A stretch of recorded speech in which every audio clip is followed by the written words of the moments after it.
Kambingnya apa? Ini kambingnya namanya kambing sapera. Nah, ini yang disebut kambing sapera. Nah, ini bobotnya bisa 70-an kilo, 60-70 kilo yang udah seperti ini. Pengolahan susu atau pabrik susu atau ternakan. Jadi kalau pakan itu kita berikan dengan kualitas yang terbaik sama dengan orang lah. Orang itu kalau makannya udah 4 sehat 5 sempurna, pasti dia cenderung imunitasnya tinggi, kemudian daya tahan tubuhnya kuat, nggak gampang sakit. Ya kayak kamu ini kan, kamu umurnya berapa udah tingginya sama dengan bapak nih? Makanya udah 170-an ya? Nah, ini. Tapi suka minum susu nggak? Suka. Baik, bismillahirrahmanirrahim. Assalamualaikum warahmatullahi wabarakatuh, Bapak. Waalaikumsalam warahmatullahi wabarakatuh. Salam kenal, Pak. Saya Angga Prayoga dari Araihan Islamic Center School Bandar Lampung. Ya, Pak Angga. Dalam rangka kunjungan ke sini, ini mohon maaf, Pak, nama pasnya adalah, mohon maaf, Telaga Rizki. Ini ya kalau tempat usahanya, nama usahanya itu ada Telaga Rizki 21. Kami UMKM, tapi di sini juga kami sebagai ada lembaga yang dinaungi oleh Kementerian Pertanian di bawah Bapeltan Lampung. P4S Telaga Rizki 21 atau P4S itu adalah Pusat Pelatihan Pertanian Perdesaan Swadaya yang di bawah Bapeltan Lampung. Pak, ini menarik, Pak. Dari namanya kita tertarik. Pasti setiap nama kan ada latar belakangnya, Pak, ya? Iya. Telaga Rizki, boleh diceritakan, Pak, kenapa memilih nama Telaga Rizki gitu? Ya, Telaga Rizki ini adalah kita menggambarkan atau filosofinya kita Telaga Rizki ini atau usaha kita ini seperti sebuah telaga. Telaga itu adalah suatu tempat yang cukup luas yang bisa menampung seluruh air dari seluruh penjuru, baik hujan, baik apa, sehingga dia terhindar dari banjir, semua tertampung di situ. Itu tak ubahnya seperti untuk menampung sebuah rezeki. Rezeki itu kita tampung dalam satu wadah, kemudian dalam wadah di telaga itu bisa bermanfaat buat sesuatu yang banyak. Contohnya buat kehidupan di dalam air maupun hewan di atasnya atau tumbuhan. Artinya adalah bagaimana usaha kami ini juga bisa memberikan kontribusi, membuka lapangan pekerjaan kepada masyarakat yang ada di sekitar. Kemudian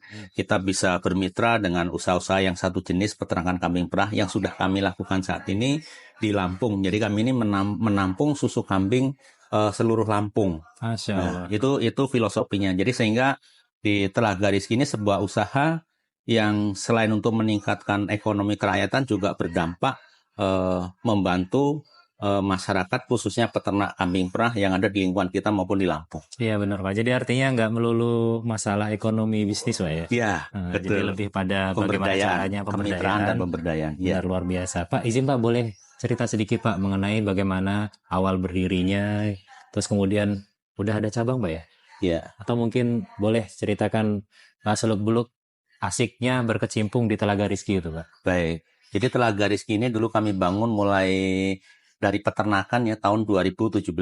Jadi di awal saya memulai usaha ini, sebetulnya ternak yang kambing yang saya ternak itu pengemukan dari awal ya, pengemukan dulu, kemudian breeding atau peranakan, sambil kami pelajari bagaimana sih bisnis peternakan ini bisa jalan. Karena kalau di masyarakat pada umumnya ini jarang sekali yang kita lihat ada bisnis profesi beternak kambing, itu sangat sedikit sekali. Bahkan kalau di Lampung itu di awal-awal khusus untuk kambing perah itu yang profesional gitu, yang profesional itu artinya dia berwirausaha di situ untuk memang betul-betul untuk usaha, bukan untuk sambilan. Di tahun 2017 itu, Di Pak. tahun 2017 itu. Kemudian kami berusaha apa sih yang bisa digali di kegiatan kerakyatan ini yang belum tersentuh nih kan.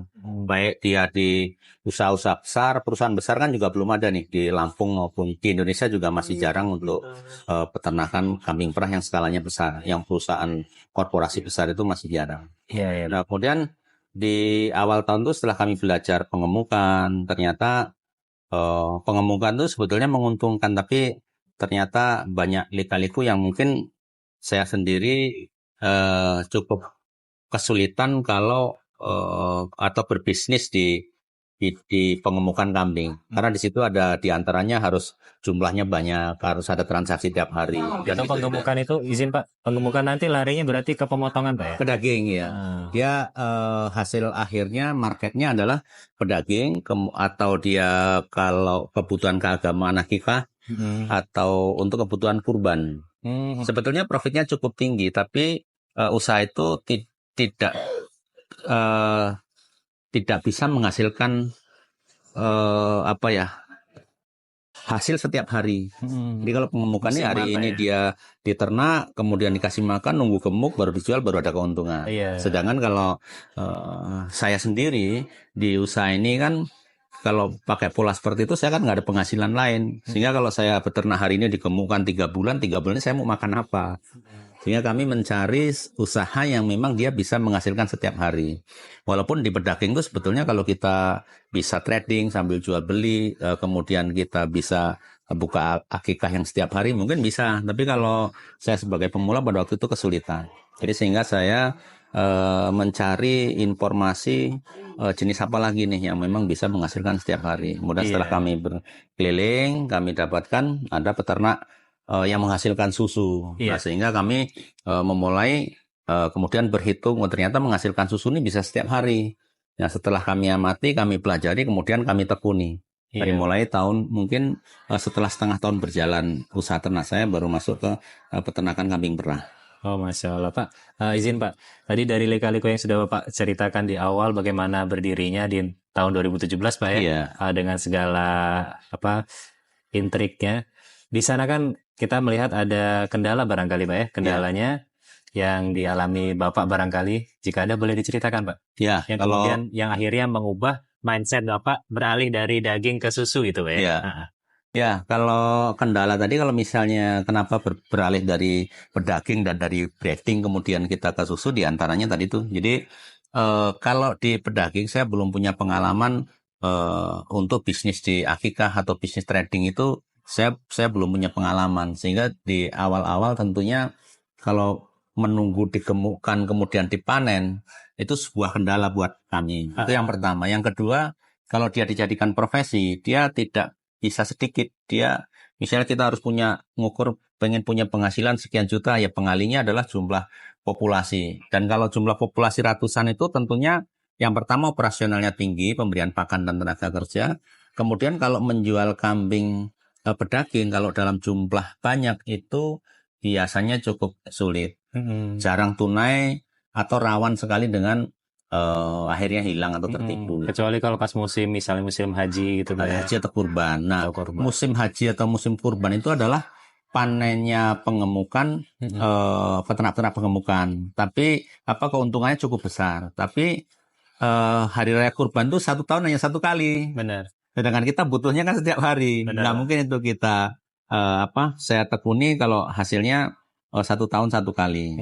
Itu sehingga dengan kondisi itu saya mencoba hal yang lain. Jadi dengan kendala di pengemukan, kendala di breeding, kemudian saya cari apa sih yang pas buat saya. Ya mungkin kalau di pengemukan maupun breeding kan orang lain bisa sukses mungkin ya. Tapi setiap orang kan punya kesukaan dalam peternak, passionnya masing-masing kan itu. Passionnya Bapak di susu. Ya, kemudian saya cari yang lain, ternyata ketemulah di susu ini. Dan kendala di awal-awal tentunya juga bukan hal yang mudah, karena saya betul-betul dari nol, tidak punya basic tentang pendidikan peternakan maupun pengalaman beternak, sehingga kendalanya tentunya ya luar biasa, baik dari pemilihan bibit, baik dari budidaya, baik dari hal pakan, dan tentunya juga dalam hal pemasaran susu di awal. Ya, baik, terima kasih Pak. Untuk bicara tentang susu ini kan berarti orientasinya adalah kambing betina Pak ya? Iya, kambing betina. Nah, kalau kita